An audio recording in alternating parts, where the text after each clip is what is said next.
Madame Troussard. La présidente, Madame la vice-présidente, mes chers collègues, la lecture du projet de budget 2017 en matière d'éducation que vous nous soumettez ici n'a pas été la plus désagréable de l'ensemble du budget. Évidemment, tout n'est pas parfait, loin de là, mais on ne peut que se réjouir de la bonne direction prise par l'exécutif en vue d'améliorer l'enseignement secondaire dans tous les domaines. Nous serons cependant particulièrement attentifs à la mise en œuvre de vos promesses et de vos engagements. Commençons par la sécurité dans les lycées. Vous avez fait de la sécurisation des lycées une priorité régionale. Comme vous le savez, la sécurité ne se décrète pas lors d'une conférence de presse ou à la tribune de notre hémicycle. C'est un travail quotidien, des mesures fortes et pragmatiques, du suivi, des contrôles, des moyens humains et matériels. Sécuriser nos lycées, c'est préserver nos jeunes et leurs enseignants des dangers extérieurs, et l'actualité nous rappelle, hélas, régulièrement que les menaces sont bien réelles.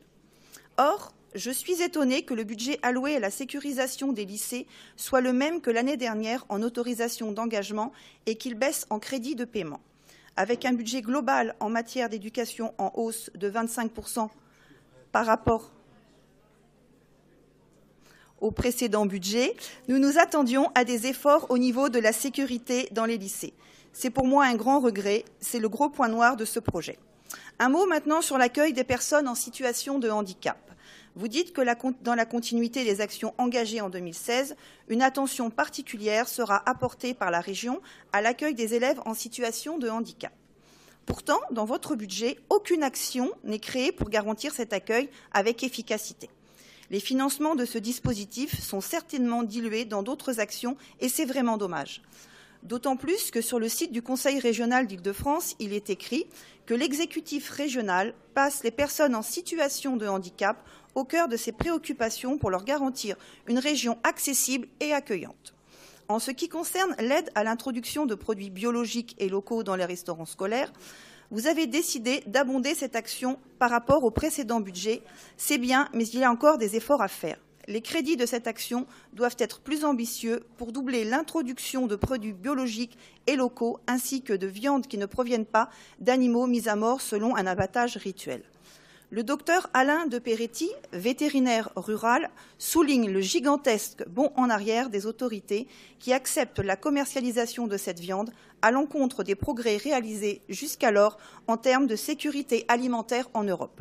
Et cela va évidemment aussi à l'encontre de notre culture française.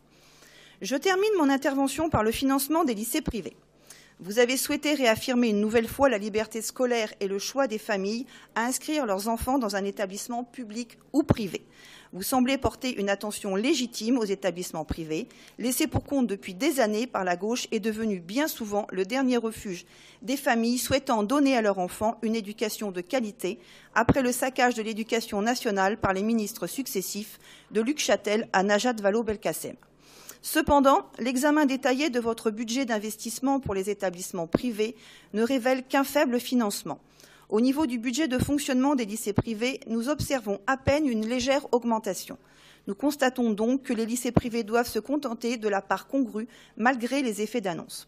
Ne vous laissez pas envahir, Madame la Présidente, par les mauvaises habitudes de votre prédécesseur. La politique des effets d'annonce se solde souvent par des politiques sans effet.